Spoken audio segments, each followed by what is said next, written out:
15.5 বছরের দীর্ঘ শাসনের পর ছাত্র জনতার অভ্যুত্থানে পতন হয় আওয়ামী লীগ সরকারের। ক্ষমতাচ্যুত হয়ে দেশ ছেড়ে পালিয়েছেন দলটির সভানেত্রী ও সাবেক প্রধানমন্ত্রী শেখ হাসিনা। এরপর থেকেই দিশাহারা আওয়ামী লীগের নেতাকর্মীরা। গণহত্যা ও ছাত্র জনতার ওপর দমন পীড়নের অভিযোগে অভিযুক্ত হয়ে পালিয়ে বেড়াচ্ছেন তারা।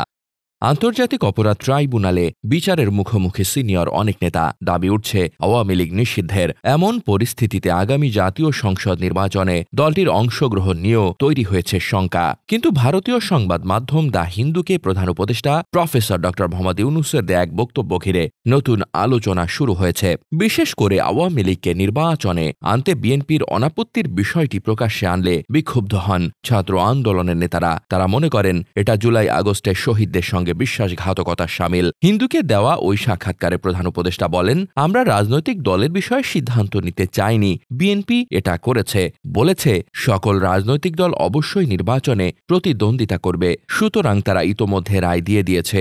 আমরা দেশের একটি প্রধান দলের মতামতকে উপেক্ষা করব না।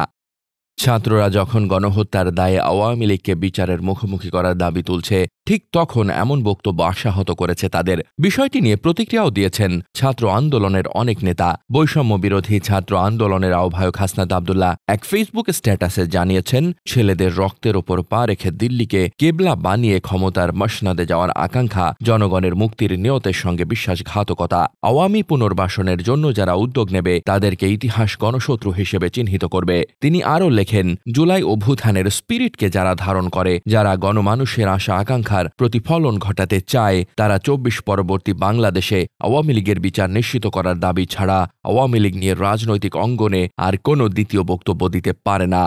আওয়ামী লীগের নির্বাচনে প্রতিদ্বন্দ্বিতা নিয়ে আপনার কোনো আপত্তি নেই। দ্য হিন্দুর এমন প্রশ্নের জবাবে প্রধান উপদেষ্টা বলেন, কোনো একটি দল বা আরেকটি দলকে বেছে নেওয়ার জন্য আমি কোনো রাজনৈতিক ব্যক্তি নই। আমি রাজনীতিকদের আকাঙ্ক্ষাকে বাস্তবে রূপ দিতে সহায়তা করছি।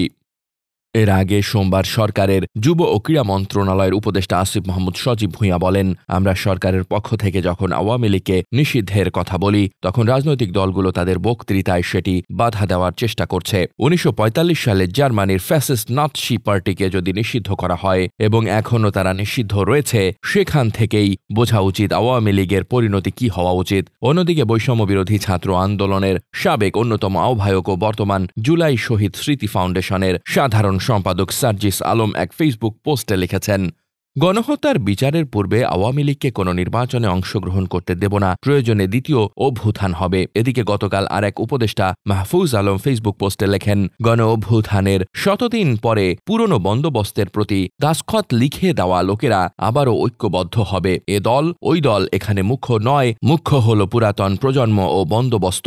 সেখানে তিনি আরও লেখেন, পুরাতন ও নতুনের এ রক্তাক্ত দ্বন্দ্বে রণনীতি ও প্রধান দ্বন্দ্ব বুঝে নেওয়া জরুরি, খুবই জরুরি। মৃত্যু আমাদের ছুঁয়ে গেছে, আমরা জ্যান্ত মরা হয়ে গেছি। আমাদের শহীদ হয়ে যাওয়া ভাই বোনের সাক্ষ্যকে নিরন্তর পুনরাবৃত্তি করে যেতেই হবে।